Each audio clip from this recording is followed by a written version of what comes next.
SIR এর চাপে বিএলওদের নানা অভিযোগ নানা প্রান্ত থেকে তো উঠে আসছে। একটা ছবি আপনাদের দেখাবো, কেঁদে ভাসাচ্ছেন বিএলও এসআইআর এর চাপে। দেখুন এই ভিডিও রীতিমতো ভাইরাল। আমি তো বলছি কাজে করে পিছিয়ে নেই তো, মোটামুটি করেছে। ভিডিও কল ভালো, ভিডিও কল এটা সোশ্যাল মিডিয়া এক করে যাবো সোশ্যাল মিডিয়া। কিন্তু এরকম হাউহাউ করে কেন কাঁদছেন ভিডিও? সোমনাথ রয়েছেন আমার সঙ্গে। সোমনাথ, দেখো, পান্ডুয়া বটিকা গ্রাম পঞ্চায়েতের পশ্চিমপাড়া এলাকায় 41 নম্বর বুথে এই বিএলওর দায়িত্ব ছিল এবং 1300 ভোটার রয়েছে সেখানে। 1300 ভোটারের মধ্যে 300 ভোটারে এন্ট্রি করতে পেরেছেন, কিন্তু পারফরমেন্স পিছিয়ে থাকার জন্য সেই কারণেই বিডিও অফিসে ডাকা হয় তাকে, এবং তাকে বলা হয় যে কিছু বিষয় তাকে জানানোর জন্য তাকে ডাকা হয়। কিন্তু সকাল থেকে প্রায় 10, 10:30, 11:30 থেকে বিকেল অব্দি তাকে বসিয়ে রাখা হয় এবং এন্ট্রি করতে বলা হয়। কিন্তু এন্ট্রি করতে গিয়ে তাকে বারবার ধরে সার্ভার ডাউন দেখায়। সার্ভার ডাউন কারণে তিনি সেভাবে এন্ট্রি করতে পারেন না। সেই কারণে তাকে বিডিও অফিস থেকে বলা হয় তার পারফরমেন্স নাকি পিছিয়ে রয়েছে। এর মধ্যে যে টাইম দেওয়া আছে, টাইমের মধ্যে সব ফর্ম তিনি এন্ট্রি করতে পারবেন না, কিন্তু সার্ভারের সমস্যার জন্য তাকে বারবার ধরে এই সমস্যা দেখা দিতে হচ্ছে। সমস্যার মধ্যে পড়ছে, যেহেতু সার্ভার বারবার ডাউন হচ্ছে, সেই কারণে সমস্যা সে পড়ছে। এবং সেখানে তিনি এমনি অসুস্থ ছিলেন, তারপরে অসুস্থ আরো ওখানে অসুস্থ বোধ করেন, কারণ তিনি খাওয়া দাওয়া অসুস্থ হয়ে পড়েন কাঁদতে কাঁদতে। বেশ, সোশ্যাল মিডিয়া এক করে যাবো সোশ্যাল মিডিয়া।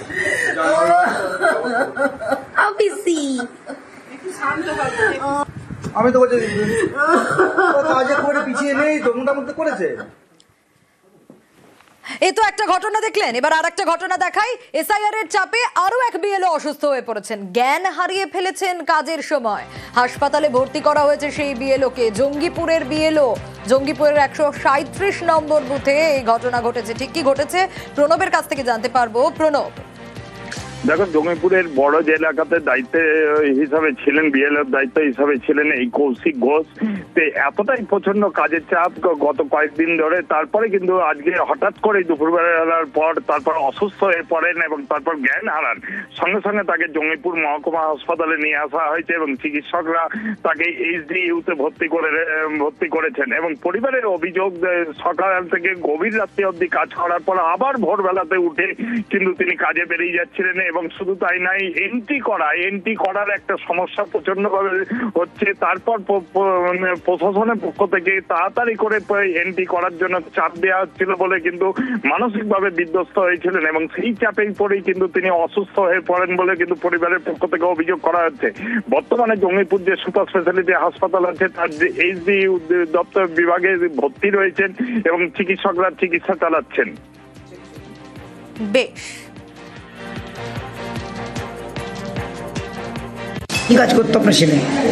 বিএলওর কাজ করতো। হঠাৎ কি ঘটলো? হঠাৎ মাথায় ব্যথা, বুকে ব্যথা এবং হার্টবিট বেড়ে যায়। এর সঙ্গে সঙ্গে আমরা কাজ করতে বাড়িতেও অসুস্থ হয়ে একদম সেন্সলেস হওয়ার মতো অবস্থা, যে মাথায় জল দিয়ে আমরা সঙ্গে সঙ্গে ডাক্তারবাবুর কাছে নিয়ে আসি। কাজের চাপ কি প্রচণ্ড কাজের চাপ, মাথায় নিতে পারছিল না, খাওয়া দাওয়া একদম ছেড়ে দিয়েছিল এবং ওটা নিতে না পারায় একদম অজ্ঞানের মতো হয়ে যায়। সেই অবস্থায় আমরা তখন হসপিটালে নিয়ে আসি।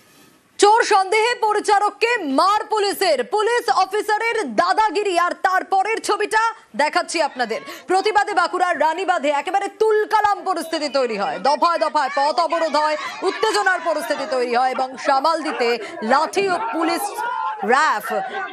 লাঠি চালাতে বাধ্য হয় এবং র্যাফ নামানো হয়। 12 জন বিজেপি কর্মীকে আটক করা হয়েছে বলে দাবি। বেশ কয়েকজন গ্রামবাসীকে আটক, আর পরিস্থিতি ঠিক এরকম তৈরি হয়েছিল।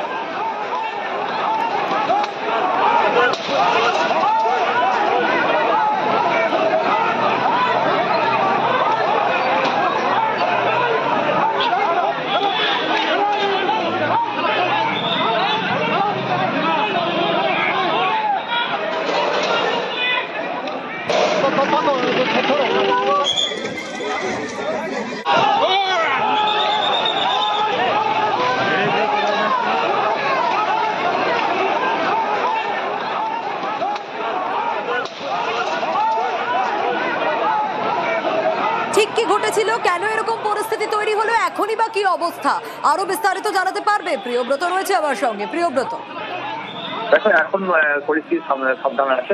পরিস্থিতি যখন থেকেই লাঠিচার্জ করে পুলিশ ছড়িয়ে দিয়েছে তারপর থেকে কিন্তু এলাকায় থমথমে রইল, পুলিশ পিকেট রয়েছে, কিন্তু এখন পরিস্থিতি ছত্রের মধ্যে রয়েছে।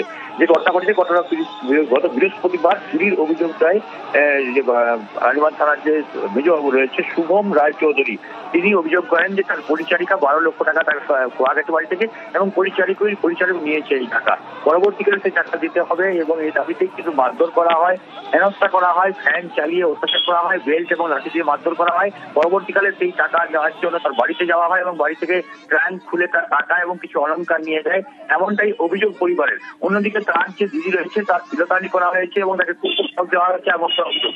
গতকাল বিকেলে যখন তিনি চিকিৎসা করাতে যাচ্ছিলেন তারপরেই কিন্তু চাউর হয় ঘটনা। পরবর্তীকালে স্থানীয় লোকজন এবং গ্রামের লোকজন মিলে যে রানীবাঁধ যে পোস্ট অফিস মোড় রয়েছে সেখানেই কিন্তু বিক্ষোভ দেখানো হয়, দীর্ঘক্ষণ অবরোধ চলে এবং স্থানীয় পুলিশ জন তারপরে কিন্তু রানীবাঁধ থানার পুলিশ বিশাল পুলিশ বাহিনী রাত 12টা নাগাদ যে পরিস্থিতি নিয়ন্ত্রণে আনে, বলা হয় যে আগামীকাল তারা অভিযোগ করতে, কিন্তু আজকে যখন তারপরও এই শুভম রায় চৌধুরীকে গ্রেফতার করা হয়নি বা তাকে তার বিরুদ্ধে কোনো আইনি ব্যবস্থা নেওয়া হয়নি, তারপরে কিন্তু একই দাবিতে তাকে ক্ষমা চাইতে হবে এবং তার বিরুদ্ধে আইনি ব্যবস্থা নিতে হবে, এই দাবিতে বিক্ষোভ শুরু হয়, অবরোধ শুরু হয় এবং পরবর্তীকালে বিরাট পুলিশ বাহিনী এবং পাশাপাশি র্যাব গিয়ে পরিস্থিতি নিয়ন্ত্রণের চেষ্টা করে, কিন্তু তারপরও নিয়ন্ত্রণে আসেনি এবং তারপরে কিন্তু লাঠিচার্জ করে ছত্রভঙ্গ করা হয়। পুলিশের যেটা অভিযোগ যে এখনো পর্যন্ত কোন রকম লিখিত অভিযোগ করেনি পরিবার, যদি লিখিত অভিযোগ করে সেক্ষেত্রে পরিবর্তন করে তদন্ত করা হবে এবং যদি দোষী সাব্যস্ত হয় সেক্ষেত্রে কিন্তু ব্যবস্থা নেওয়া হবে।